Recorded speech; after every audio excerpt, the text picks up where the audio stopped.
Inside New Orleans Sports with Eric Asher is underwritten by the Union Capital Corporation and Natel's Air Conditioning and Heating, a proud sponsor of the St. Jude Dream Home.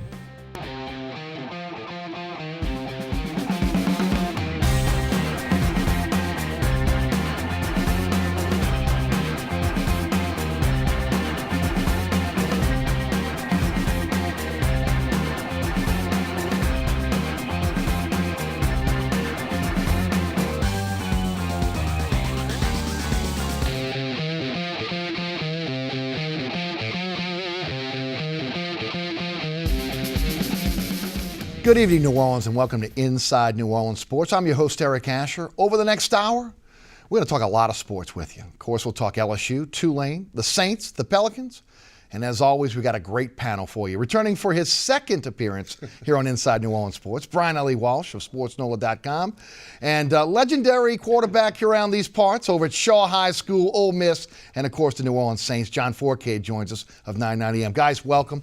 Thanks so much for being with us. Really appreciate you guys coming down. First of all, let's get started. If you would, we'll start with you, Brian. Brian, why don't you tell the folks a little bit about what you got going on?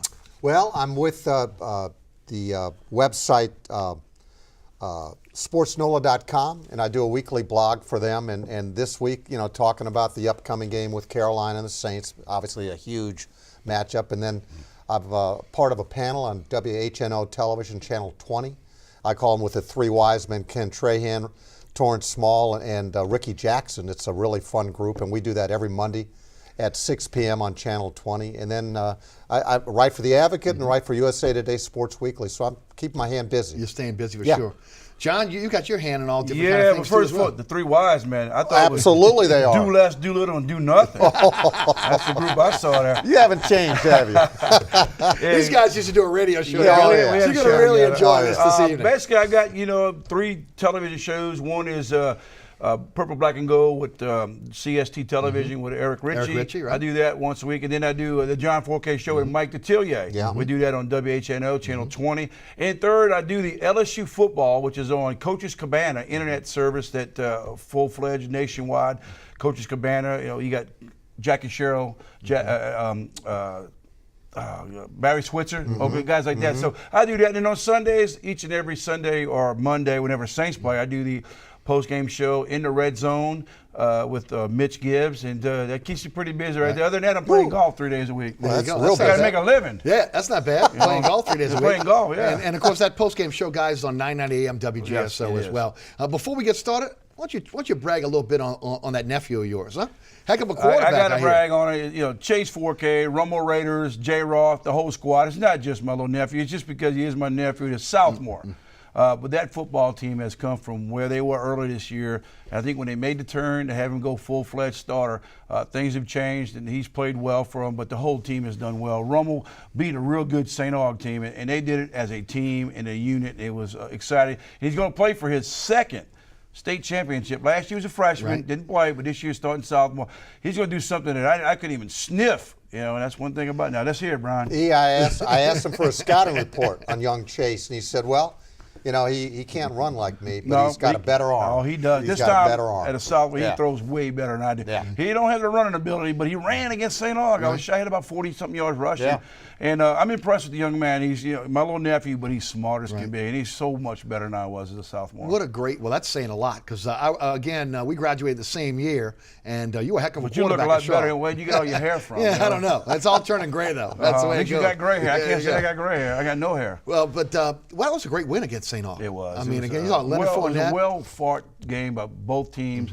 I thought that St. Aug did some really bad coaching toward the end of the game, and Fournette only had 15 carries. I know.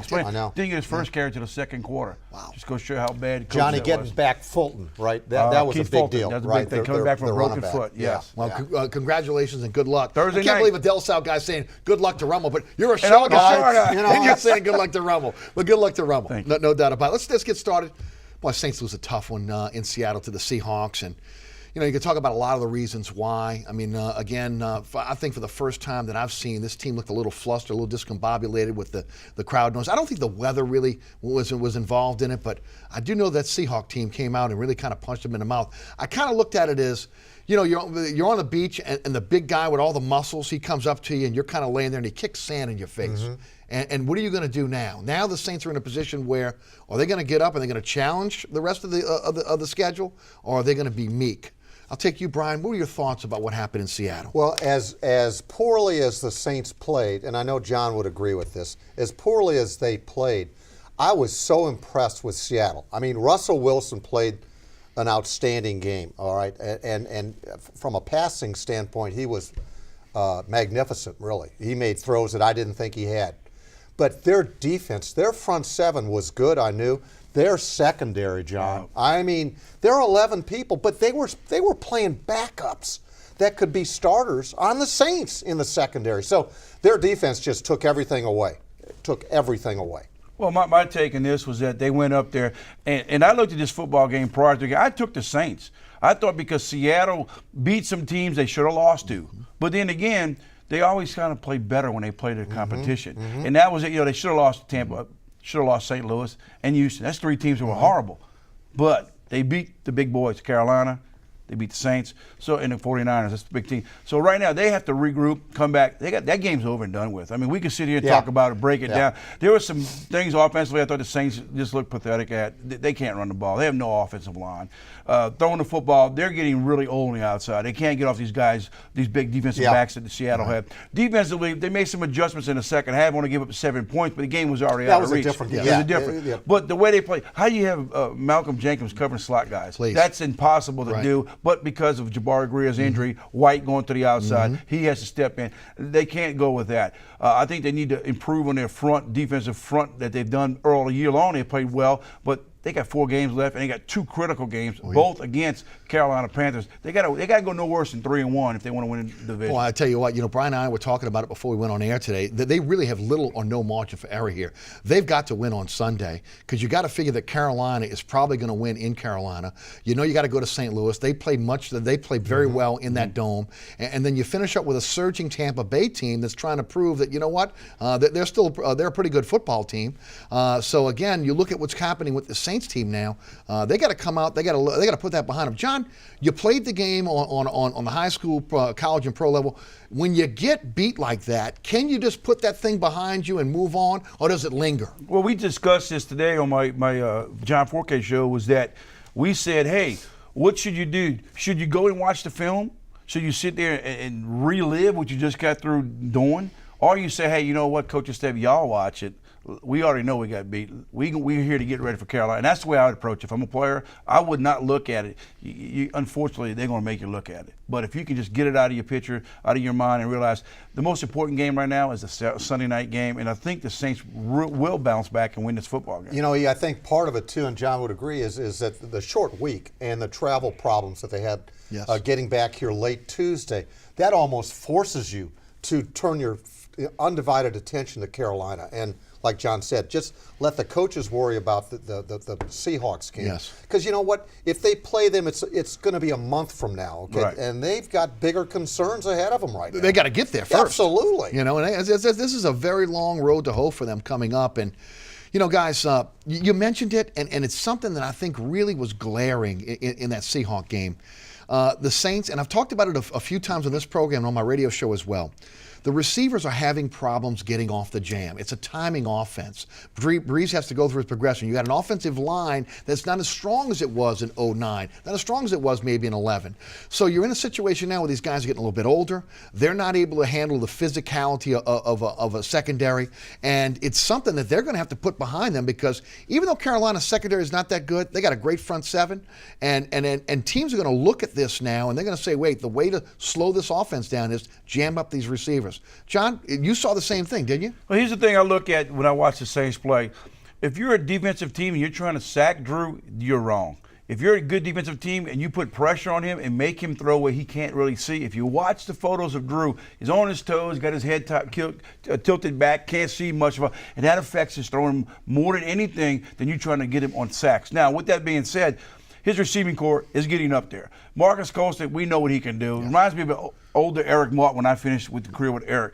Marcus can catch the football. He can't run away from anybody. Lance is a little small in the middle there. Some big guys can affect him. Who else you got on the outside? A couple of young kids. The only guy that can do any damage is Jimmy Graham for big guy. And then they double team Jimmy. Right. And then you start seeing, where's he throwing the ball?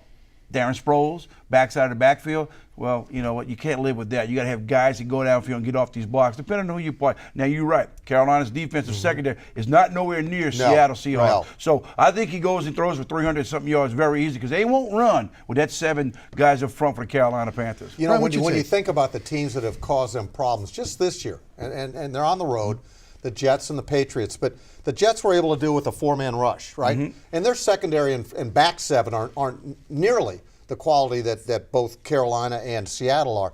But I agree with John totally, is that if you take Drew out of his comfort zone, all right, where he's thrown on a timing element, but those guys are so physical with their receivers that all you got to do is bump them out, and then all of a sudden you've got the double whammy. Drew can't see and can't make that timing throw, and the receivers are off their route. So it's a perfect storm, if you will. They've got a great defense. Yeah, they do. And again, looking at this Carolina team, as we mentioned, maybe their secondary is not that good. I'm not going to say they're a bad secondary. They're a good secondary. They're not a great secondary.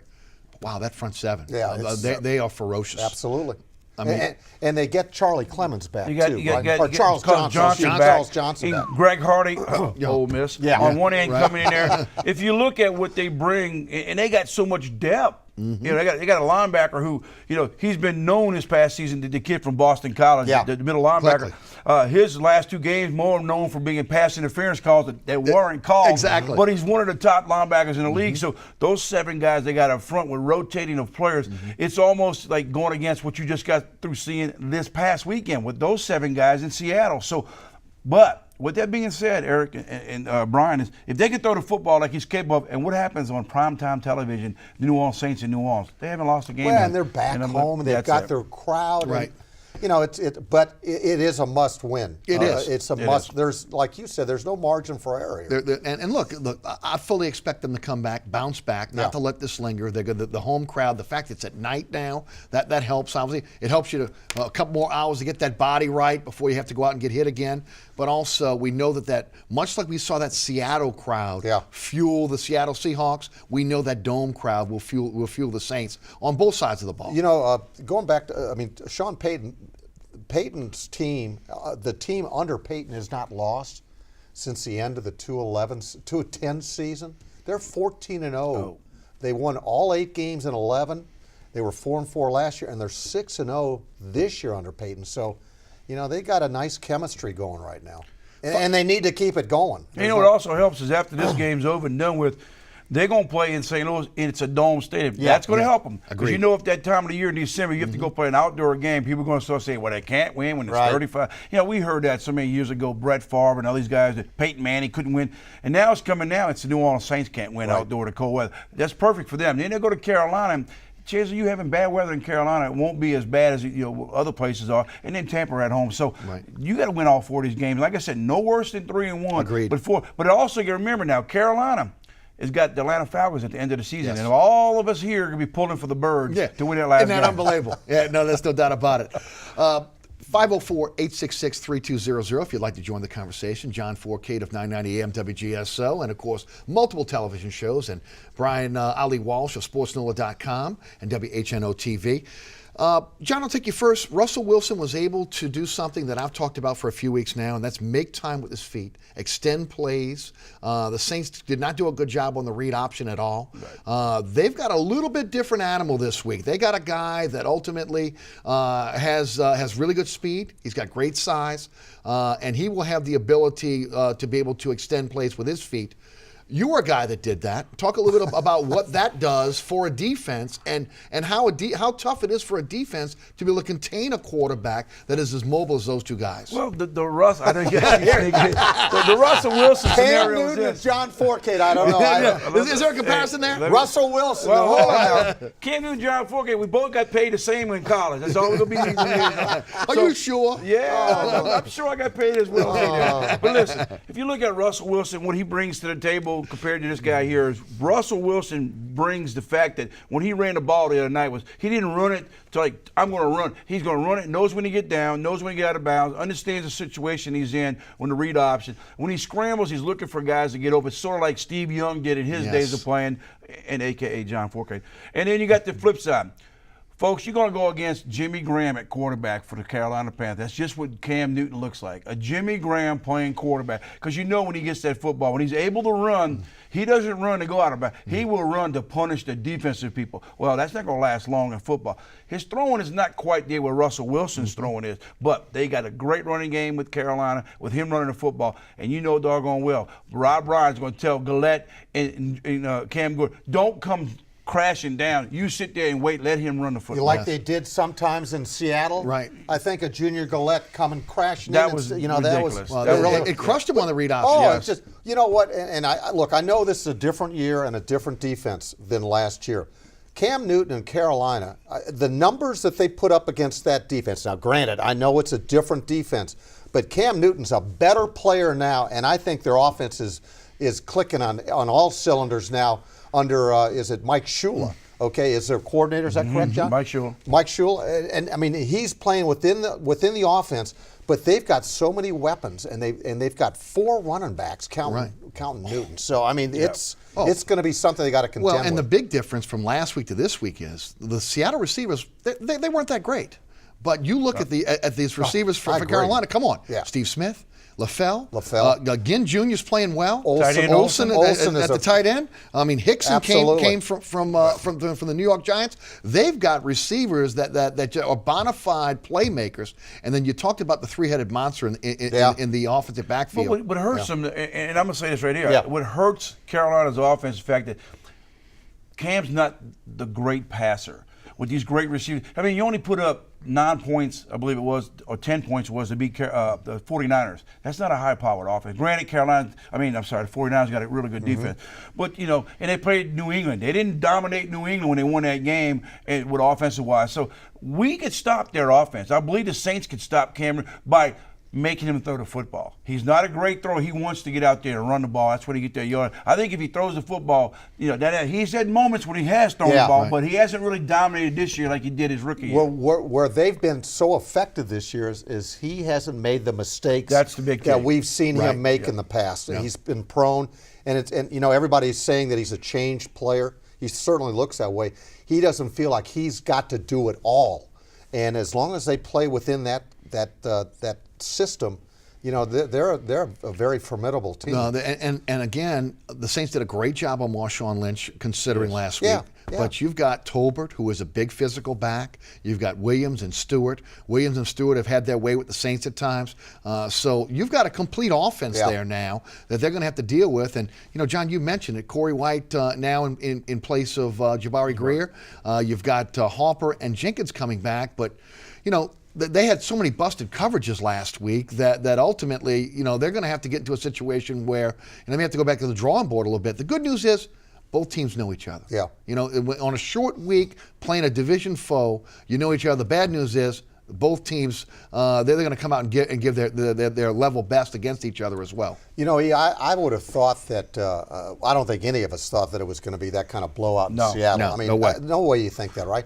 But I would say that Carolina is not the kind of team that can put up a lot of points. So if the Saints can play their type of offense, and get a 10-point lead, suddenly you put in Carolina in a catch-up mode, and I don't think that's their MO. It's not what they do. The thing you also look at this game against Seattle, they got spanked, and no one, us former ex-football players and players that play the game, you look at that, and a lot of guys I know of sit there and go, God, we're way better than this. Maybe this is what we needed. Because maybe they were sitting on the high horse thinking, okay, what would happen if they beat Seattle? Maybe they just said, okay, they didn't lose a couple of games. So you never know. Because they still could have beat Seattle, and they still had to run the table. Because it wasn't that easy for them with the schedule they have. So maybe this is a blessing. I know people don't want to hear it. How you say that? Well, it could be a blessing that they woke up now. Maybe Sean Payton then woke up and said, wait a minute, guys, we're not quite as good as because we were 9-2. Let's find out what we are with these last 4 ball games. And once you get into the playoff system, everything's out the window now. There's no 9-2, 14. You're 0-0. You know, see what happens. The thing that I know that Drew Brees dealt with the question after the game in Seattle was, there's this big thing about they can't win in the elements. So actually, in the postseason too. Yeah, and in the postseason too. And look, they had a really good opportunity to silence those naysayers, and to end all that skepticism. But that continues to be, it's going to be a lingering conversation until they put it out of the system. But guys, that's why this is key, these last 4 games, because you at least want that second seed. Look, there's no guarantee that the Seahawks are going to be in the NFC Championship game. When you look at some of the teams that may match up in the playoffs against them, a 49er team, a Carolina Panther team that may have to go to Seattle, there may be a situation like we were looking at, back in 11, where if the Saints win, they have an opportunity to be able to host at home for that NFC Championship game. So they got to take care of their business. And then once, as you mentioned, John, once you get in the playoffs, anything can happen. And it comes down to matchups. You know as well as I do, take prime example, we talked about earlier.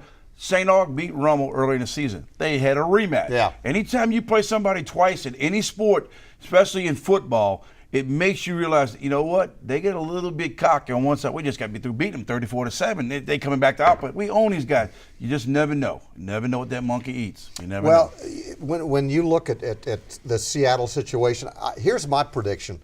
I don't care if the Saints end up being a wild card, okay? If it's San Francisco and either or Carolina or the Saints, I predict both wild cards are going to go in and beat the 3 and 4 seeds, and they'll move on to play the 1 and 2 seeds, because those wild card teams are going to be better than Detroit or Dallas or Philadelphia. Right. Okay. No doubt. Yes. There's no doubt about that. Let's head to the phone lines. So you're watching Inside New Orleans Sports. I'm your host, Eric Asher. Brian Allee-Walsh of SportsNola.com. John Fourcade, former New Orleans Saint quarterback, now with 990 AM. Let's head to Krista in Metairie. Krista, welcome. You're on Inside New Orleans. Thanks for calling. I think we might know this girl. I think so too. Krista, you with us? Okay, I think we've lost Krista. So you can give us a call back at 866-3200. That's 866-3200. Guys, what are the keys to victory for this team on Sunday? Well, I think it starts. It has already started, and John and you alluded to it. I think is that they need to just put the Seattle game well behind them, bury it. Dig a hole out by the facility and bury it. They need to do that first and foremost and turn their attention to. And then look, I just think just go out and just play their kind of football that we didn't see in Seattle. I think it's really that simple. Well, I usually, when somebody says the keys, I always try to get 2 keys on each side of the ball. Offensively, I love what Brian said. Yes, you got offensively, from your standpoint, put this away. Guys, it's over and done with. From a standpoint that you just got out manhandled, you just couldn't do nothing right against the Seattle Seahawks. But the second thing off is you have got to protect this young man back there. We know who that is, Drew Brees. Yeah. Oh, yeah. Forget the running game. That's been gone weeks ago. The Saints aren't going to be a running team. That's got to be back. You got to throw 45 times a game and win. That's it. Defensively, I think what they got to start doing is find the proper guys in the secondary to who's going to cover certain individual players, because they're going to look at this tape and realize that the slot guys were beating Malcolm Jenkins. That's one key there. And then they need to get back up front, being the aggressive guys up front like they did 3-4 weeks ago. Be more dominating up front, get some sacks, get some pressures, get some rushes, do things like that, and I think they will.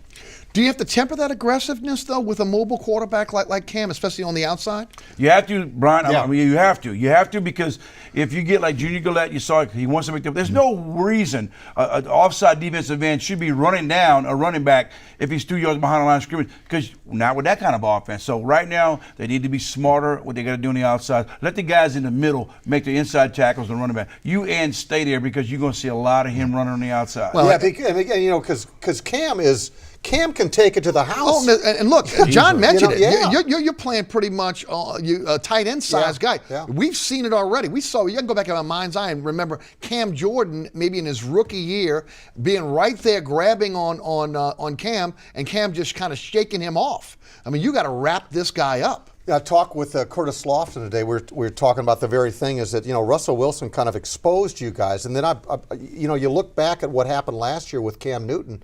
And their offense was incredible. They in the 2 games, they racked up nearly 1,000 yards. Now, granted, it's a different defense. But the scheme is still the same, and you've still got to be able to play that. And if you have troubles against Russell Wilson running that read option, you're going to have big-time problems with this guy, particularly if they get going, if they get that thing going. But you know what? Just stay in your rush lanes. That's it. Okay, you got to just play disciplined defense. Yeah, disciplined defense, no doubt about that. I would agree. Let's head back to the phone lines. 504-866-3200 to Metairie and Krista. Krista, welcome. You're on Inside New Orleans Sports. Well, hi. I just wanted to say, first of all, hello, both Eric and Brian. I know you guys personally. I'm sorry, I don't know John. But Don took He's a good guy, Krista. comment. John did what? I'm sorry. I was going to say that I wanted to talk about the defensive backs. I mean, our defensive line is stopping the run, but we have a very difficult time stopping the pass. But at what point are the Saints going to think about it and make some changes? This is a constant problem that we just keep getting beat on the pass. Krista, thank you for the phone call. We appreciate you watching, calling in tonight, guys. I'll answer real quickly in my terms. Is I tell you what they got to start doing. They got to get out of some of this man-to-man, and don't take it the wrong way here. Seattle rushed 7 and played zone a lot. Yes. They were good at that. We got to start picking up a little bit of what they have done. Maybe rush and not play so much man-to-man, because we got Malcolm Jenkins, and I like Malcolm as a free safety, Yes. not a slot cover guy. Now, people say, oh, no, you can't. Certain people can, certain people can't. Get him out of that. Find another guy. You got this old next guy up there. No. You got to go get you the right DBs that can play in the slot position and these guys underneath. So right now they got to make some adjustments, but I think they're going to be fine. John, a football question for you. When Rob Ryan's his personality is to bring pressure, and when you bring pressure, you play You put guys on an single island. coverage Right. in the back end. I'm just wondering, like you said, why can't they play more zone? You can still bring 5-6 guys and play more zone back out there, right? There's no doubt. You could, a lot of people do that. I saw it in the game the other day. He tried it one time. He dropped Hicks. Yes. And Hicks couldn't cover, I think it was a tight end running back coming on a delay.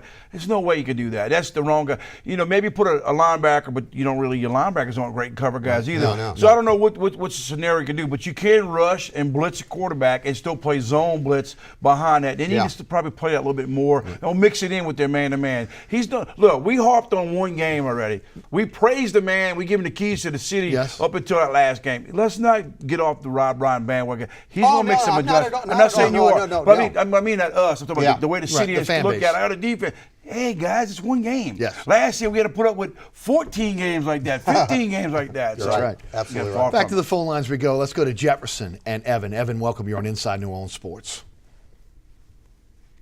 It's Brian Allee-Walsh. I got a question for you. Evan, how are you? I'm fine. Where'd you get that jacket, man? You looking sharp. There you go. There you go. It's supposed to be your tailor. Evan, I rented it. I've got to take it back an hour after the show. John tried to loan me something, but Trust it me, didn't fit. he's not lying about that. That cheap son of a gun sitting next to me. Okay, you got to up your game, man. That jacket's looking sharp for Brian. No, I got a question. Well, I was told just wear a jacket, not a tie. I could have had a fancy tie tonight, but I got the memo late. I want to talk about the Saints' record against Carolina since Peyton's taken over.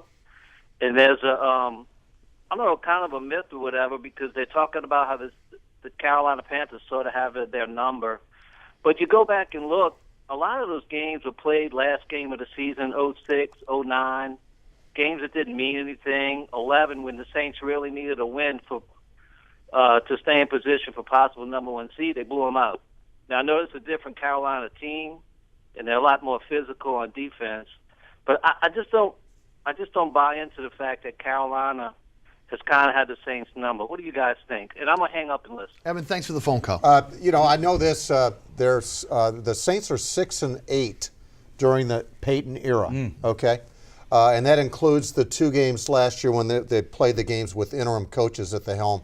I know this too is that John Fox, when he was at Carolina, he plays a very aggressive. They like to run the football, and they're very physical, and that did give Sean's teams problems back when Greg was there. Well, he's had problems against Carolina because John was. I'm sorry. Because of the defense. I mean, Carolina in the last 6-7 years have always had good defense in my book when they played against the Saints. So, granted, I like Evans' comment about at the latter part of the year. Let's play these games early in the year and see how teams, because in October, Carolina can't beat Snow White and the Seven Dwarfs. Well, one of those games was when Mark Brunell went and played. Remember? Right. Was at the Super Bowl season. Yeah, it was right? Super Bowl season. It was the last game of the year. They rested a lot of their stars, that's true. which Evan was referring to. But this is a different Carolina team. There's no doubt. Okay, this is a different Saints team too now. I remember from last year to this year. No doubt, and it's a different team than it was in 09 or 11. Can I just add something real quick? I'm glad.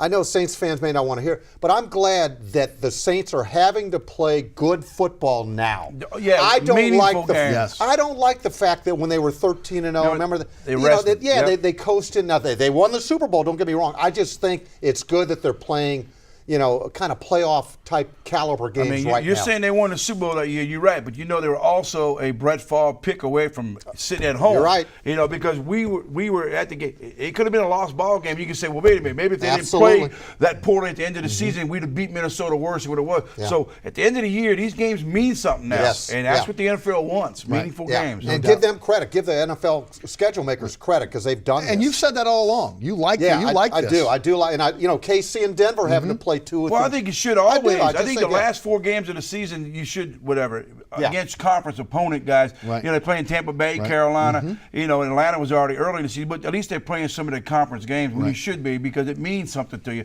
Other than that, it's like in the past, it didn't mean anything. Now it does. Yeah. Let's go to Ronald in St. Rose. Ronald, welcome. You're on Inside New Orleans Sports. How y'all doing, gentlemen? Good evening. Hey, Ronald. I'm enjoying y'all's show, man. It's going to take off and boom like ESPN sooner or later. It's all because of the guests. It's because of him. As long as we get paid like the ESPN guys. It's going to come, man. Just a little patience.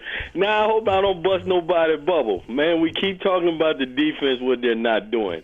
But if we look at it, what are we going to do about when we're getting in the red zone and we're not keeping drives alive and scoring touchdowns? Kicking 3 field goals in a game, and we keep saying the offense is going to do this, offense is going to do this. I just want to know what y'all think. Now, we too predictable on offense. How are we going to change that? Ronald, thank you for the phone call. Boy, I tell you what, you want to tackle it's kind of been the MO this year in the red zone. Hey, I'm going to be honest with you. I don't think the Saints offense this season is as good as everybody says it is. I agree. Just because you're beating people, that doesn't mean you're a great offense because you can't run.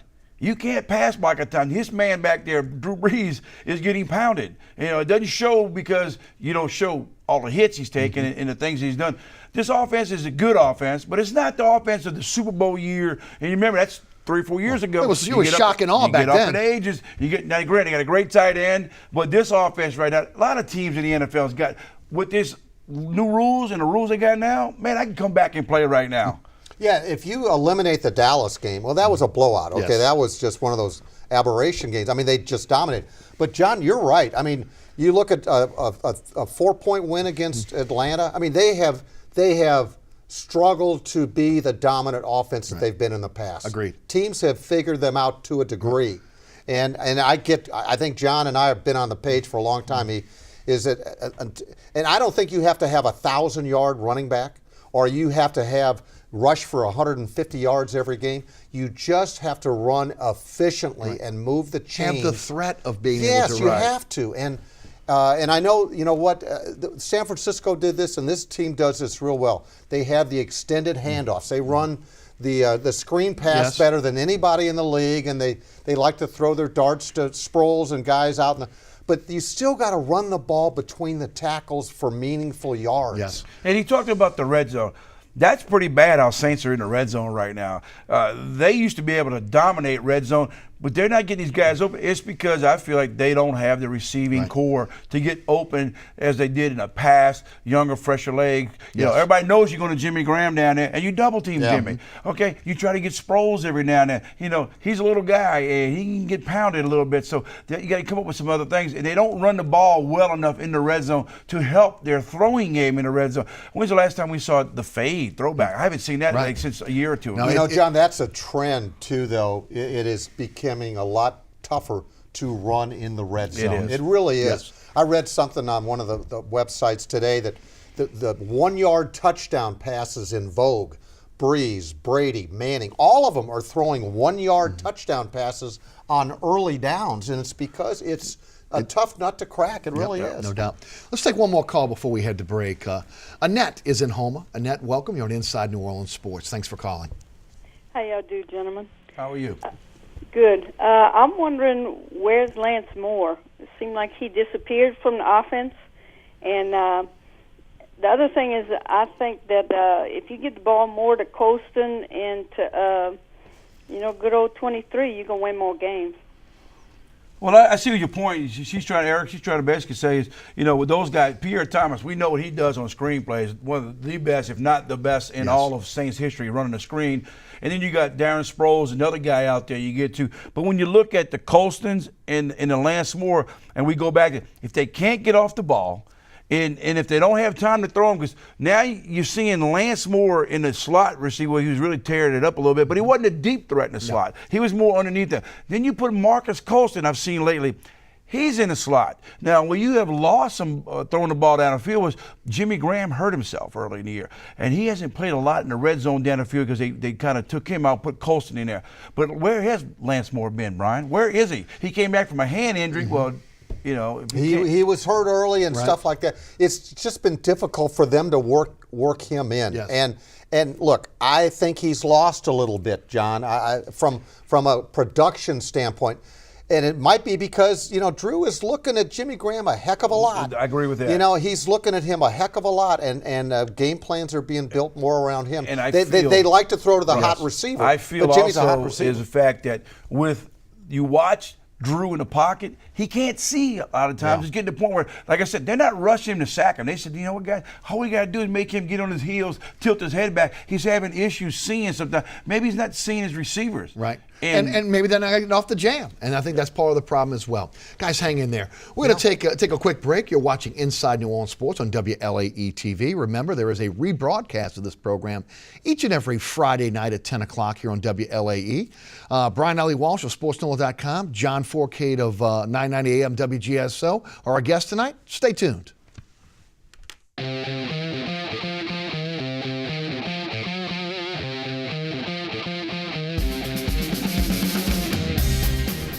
Inside New Orleans Sports with Eric Asher is underwritten by the Union Capital Corporation and Natels Air Conditioning and Heating, a proud sponsor of the St. Jude Dream Home. My life is full of statistics. Thing is, I could have dropped out of school and become one myself, but I didn't because I had people that believed in me. Here's another statistic. 7,000 students drop out every school day. That's one every 26 seconds. It's time that students know that we believe in them. Inspire a student and share your message of support at boostup.org. You're watching WLAE, New Orleans Public Television. Find us on Facebook and follow us on Twitter.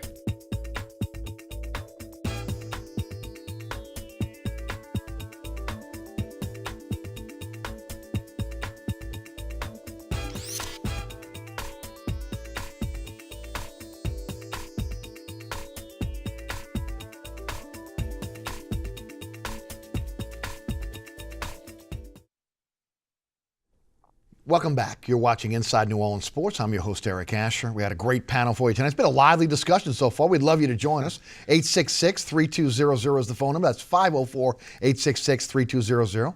Brian Allee-Walsh of SportsNOLA.com and former New Orleans Saints quarterback John Fourcade does so many things, but he also has a great post-game show on 990 AM WGSO after every Saints game. And guys, let's shift gears. Let's talk a little bit about the college game. And boy, the Tigers escaped against Arkansas, man. I tell you what, everybody thought that would be a blowout, and they had obviously they played a very, very close game. Didn't play maybe up to their capabilities. John, I'll take you first. Your thoughts of where the Tigers are, where this program is, and man, I tell you what, really, really tough win against Arkansas. Well, if you look at it, they played Texas A&M, Johnny Manziel a week before. I mean, let's all look at that. That's what they got up for. They wanted to show the world that we could stop this man, Heisman Trophy guy. And actually what they did was knock him out of the Heisman Trophy winning this season. With that being said, though, they could have cakewalked over Arkansas early enough that they could have really coasted and won that football game. But whatever they were doing, just somehow they turned off the ignition and said, we're not doing it right. And you don't want to see anyone get hurt. Zach Mettenberger, who's had a great season for them, also 2 years he was here, 19-6 as a starter. He's played well, got hurt on a play where, Landry Jarvis makes a great catch. The freshman comes in, 99 yards out, drives them down, score. So this is what they got to look forward to. This young man's going to get a lot of reps, Jennings, and get ready to play the bowl game. I like where LSU is going to be next season because all these younger kids are getting some reps. But the problem is, Brian, how many guys are they going to lose to the NFL? Well, I think that's part of the problem this year, John. I really do, particularly on defense. I mean, you know, John Chavis has done a great job. I think LSU has pushed Johnny Manziel into the NFL draft, to be perfectly honest with you. But 2 years, they've done a great job defensing him. But on defense, John, they've been so erratic, and a lot of it has to do with their youth. They've got some guys that have had to step in because of the massive turnover last year from guys moving on to the NFL. But that says two things. They haven't filled up the cupboard with SEC-type top defensive kind of guys. And I know you go, well, they can't do it every year. Well, this is a top-shelf program. Yeah, no doubt. You better do it. You better bring in those players. You also better realize that because you're recruiting these top recruits, because there is a move to the NFL for most of these guys after the junior year, you recruit and get guys on the field knowing that you're probably only going to keep them 3 years. Yeah. You can't say I'm going to keep a guy 4 years anymore because more than likely they're going to try to get to the NFL. Yeah. Well, if you look at this team, the LSU Tigers defensive unit, they have got some fresh new flavor out there, players out there. But the guys that they expected to step up, Anthony Johnson, where, in my opinion, son, come back. Because your number one draft stock just went out the window. Right. Now, Ego Ferguson, he played better at moments, and I think he's going to go off. But where was the other guys that help out? Yeah. Linebacking core didn't really step up as they thought. And in the secondary, we all knew that the cornerbacks were going to be very young, and they were freshman kids. Let them play. But the older guys, the Lawson and the Mills, didn't step up to play. And that's the fault of who? Well, you got to go out and recruit these guys. Right. If Alabama's got 2 and 3 backup guys that can step in and play, and now Missouri and Texas A&M and Ole Miss and whoever else you got out there, but LSU's got the capability of bringing 4 and 5 star guys in there that will be able to play. But you can't keep losing all these guys. I mean, they're going to lose probably both receivers, a running back, quarterback. I mean, they're going to lose so many players to the NFL next season. It's just, what do you do? What happened on defense last year, you'll see what happened on offense this year. I mean, look, I tell you what, either one of those guys at receiver would look great with a fleur-de-lis on their helmet. Both of those guys are bona fide. They'll probably go both of them in the second round on the NFL level. And maybe depending on somebody can sneak in the first round. Well, we were talking about, just real quick on that, offensively, there were some injuries that affected that game against Arkansas. I'm with you. Center, lost the tackle, lost the quarterback. Right. I mean, so that certainly had a hand in it, but you could make the case that this team was just not mentally ready to play, and it showed. But you're right, and we wanted to talk about Mettenberger. Okay, what a sad thing. Yes. That's going to hurt him in the draft. There's no doubt about it. That's a major reconstructive injury, if indeed it is a torn ACL. John knows the extent of that kind of injury for a quarterback. He's not going to be able to show himself off at the combine. He's not going to be able to hold pro day workouts. And you're hoping that I've seen some people say he's certainly going to be like a second-day draft pick now. And if he goes to a team, he's going to have to be healthy enough to contribute in his rookie season. Right. Well, he could be a player like you did with the guy from South Carolina, the running back that the 49ers took and said, you're on my roster. It's a red shirt year, essentially. We'll keep together. And now he's a quarterback that could easily go there. I mean, let's be honest, us three sitting there. He's not going to NFL and start next year. No. Nobody. So take this young man. Granted, he probably loses 3 or 4 rounds, maybe 2 or 3 rounds. He gets picked. He'll go somewhere else. They understand what the development they have with him. It'll take time. Give him this year to rehab, get better, if it is as bad as they say it is. And so let's get this kid, bring him in. And I think that's what's going to happen. Somebody's going to pick this young man and have him an opportunity to back up somebody. But, Johnny, he was, before the injury, he was going to be a first-round pick. Well, and there were talk that he might have been the first quarterback off the board. Listen, it really. But especially when you get to the combines, John, you know this, the measurables, people start looking at those measurables out there, they fall in love, the arm strength, the measurables. You know who you're looking at? MVP of the Senior Bowl. Yes, indeed. I do remember that. Huh? Hey, but when it comes to these guys going on, they've got, what they're going, it's not just what he did this year, too. They'll look at last season. They've got so much. I don't think with his last game, him getting hurt is going to make any difference of how his stocks go. Granted, when you go to these combines and you get these pro workouts that Brian talked about, that hurts you, the fact that you one-on-one drills. You sit the coaches, you get to see you one-on-one. you know, they know the kid can throw the football. You know, they want to make sure that his knee can come back, and I think it will. I mean, he hasn't any other major injury. Right. Clean it out, fix it up. If he's ready by August, you know, perfect. But nobody's going to use this kid to come in and say, you're starting for me. It ain't going to happen. They don't want him to, that's for sure. Yeah. But you got to like what you saw at Anthony Jennings, the poise. I mean, a 99-yard drive. Now you got a month to get him ready. It'll be interesting to see how the Tigers maybe tweak their offense a little bit to be able to take advantage of the skill set of Anthony Jennings. More of a dual threat at the quarterback position. That's what I'm looking for over the next month, depending on what bowl they get in. How are they going to utilize him? And we're going to see a little bit more of an offense that we'll see next year with Jennings. Will that happen in the upcoming bowl game? Well, I look at this situation. You can't go in here and change everything because you're going to mess with everybody else's play there, too.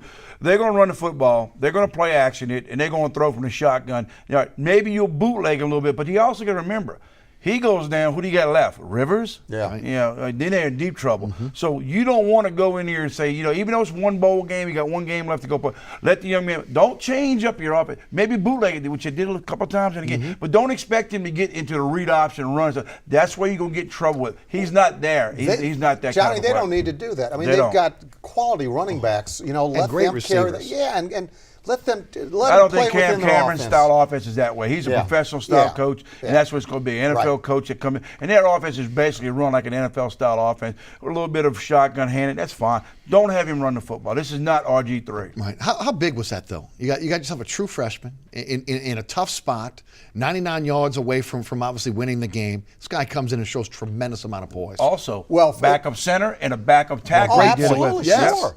And missing the receiver and missing Beckham. you know, Right, so, Beckham was out as well. Right. That's so you know, look.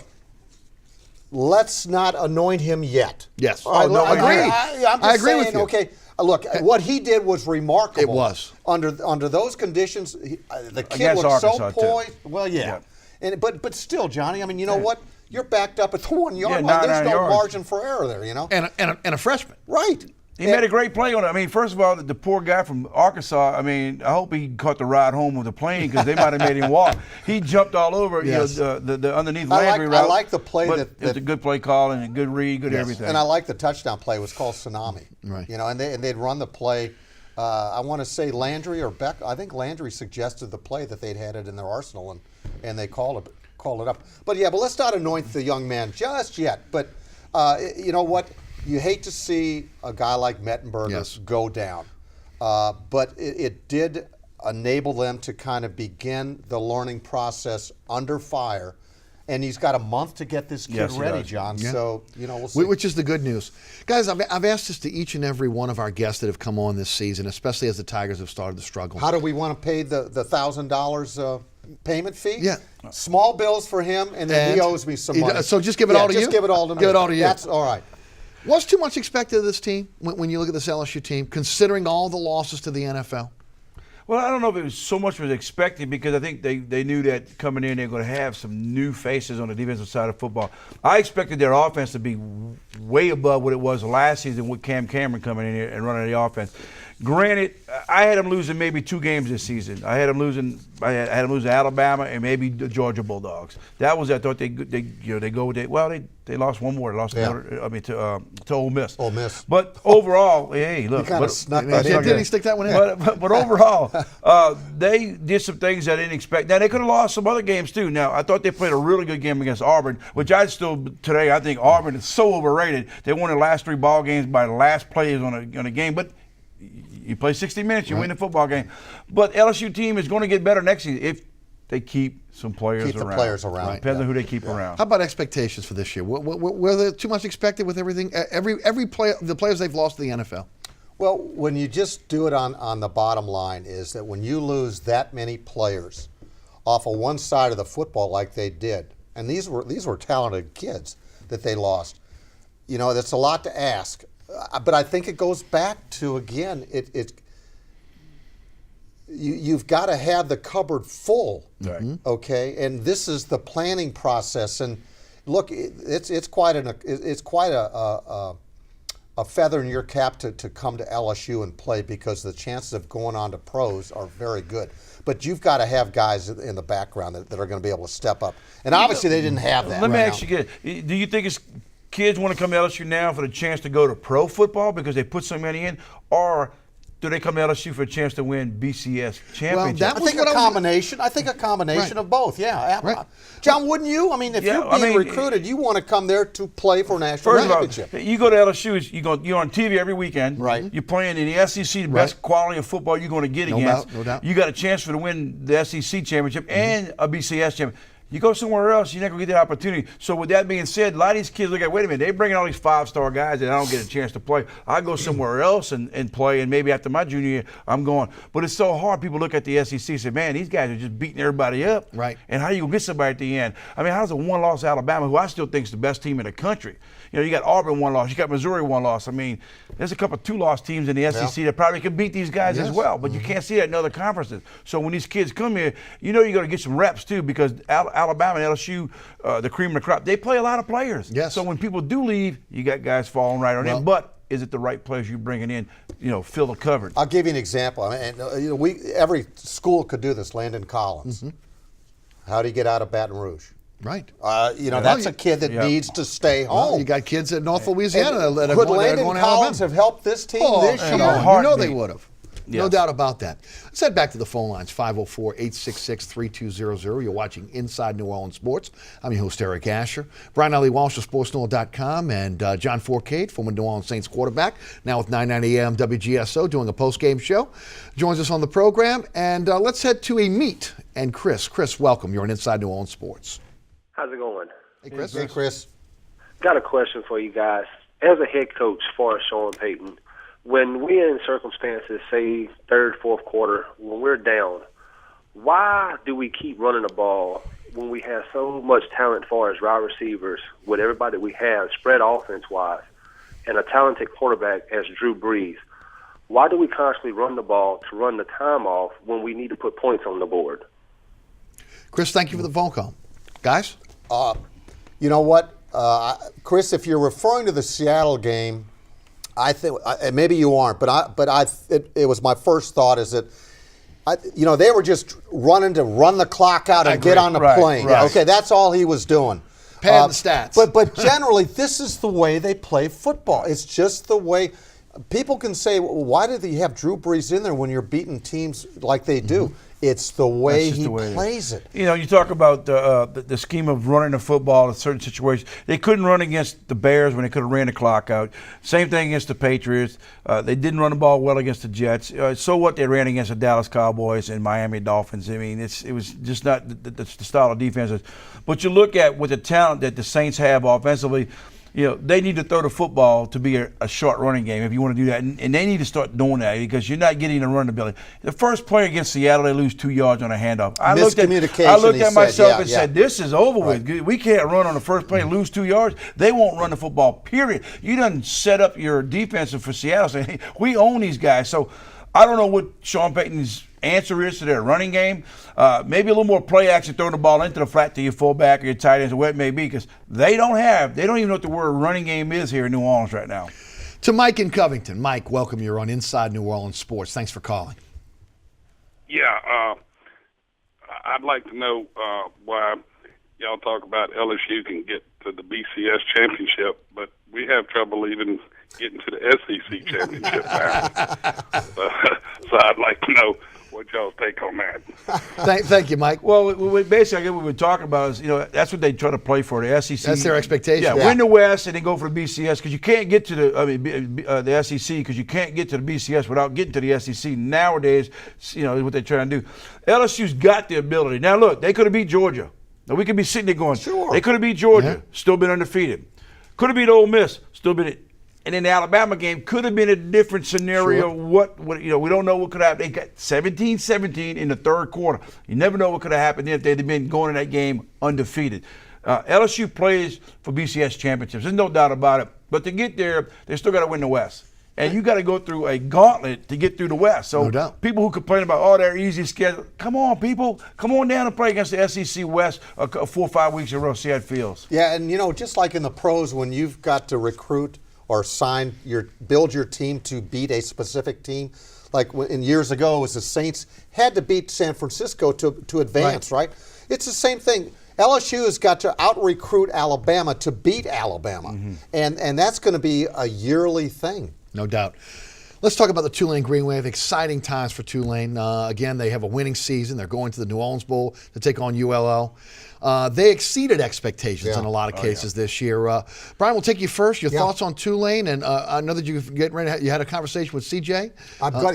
You want to have a conversation with CJ? Talk a little bit about the Tulane program. A profile for the advocate on CJ, and I know the three of us know CJ and are so happy for him and what he's done in a really short period of time. Yes. To get them into a bowl in his second season, but what he's done is he's brought back that there's an enthusiasm now, and it couldn't have come at a better time. They're going into that new stadium. I mean, he had to get this team into a bowl, and hopefully they're going to continue to give him resources. Yes, and the fan base will come out and do a good, get in the new stadium. And but he's built his team on good, solid defense. Their offense has to be tweaked. He's got some players there. He's got some good receivers. He's got a good running back. They got Tanner Lee, the kid from Jesuit that's going to be their kid next year, But he's got it. He's just got to keep it going now. Well, this whole team's built right now on the defense, and let's go give credit. Allee-Walsh has done a great job. If he's still here next season, not for any fault of Tulane, but people are going to start looking at Allee-Walsh. And we all know Lionel, and we respect what he has done over the years.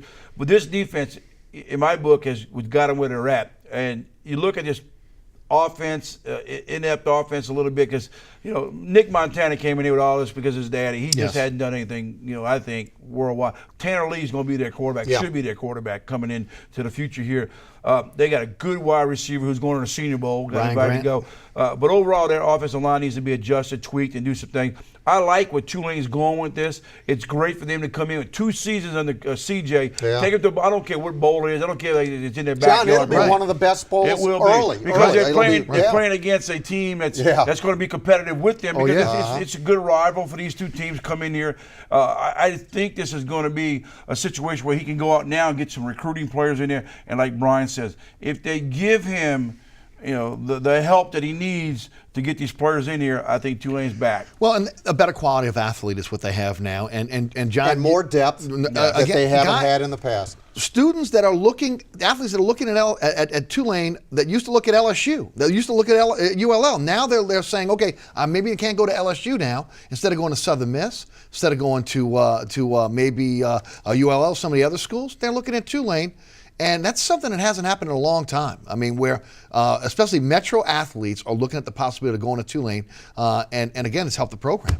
CJ's got such a great local background. Yes. And he can go into high school, be well received. And this, I talked to JT Curtis about that over at Curtis, about that he's well received. He knows the community.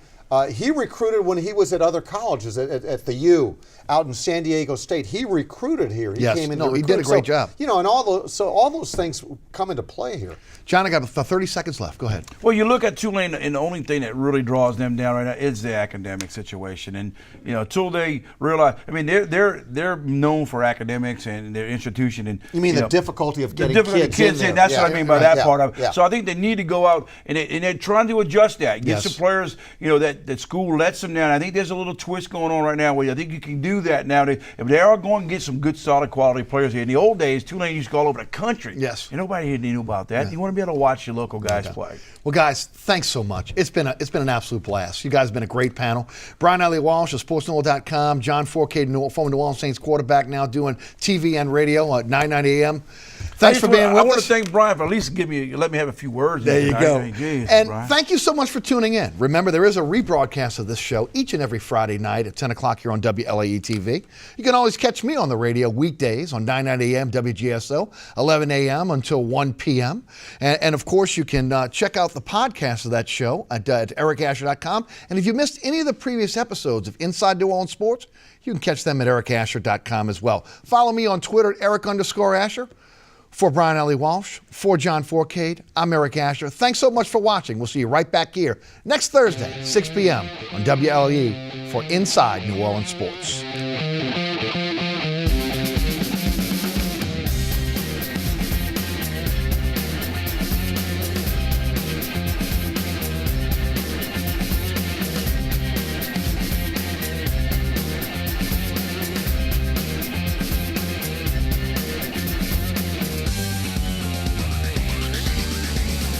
Inside New Orleans Sports with Eric Asher is underwritten by the Union Capital Corporation and Natel's Air Conditioning and Heating, a proud sponsor of the St. Jude Dream Home.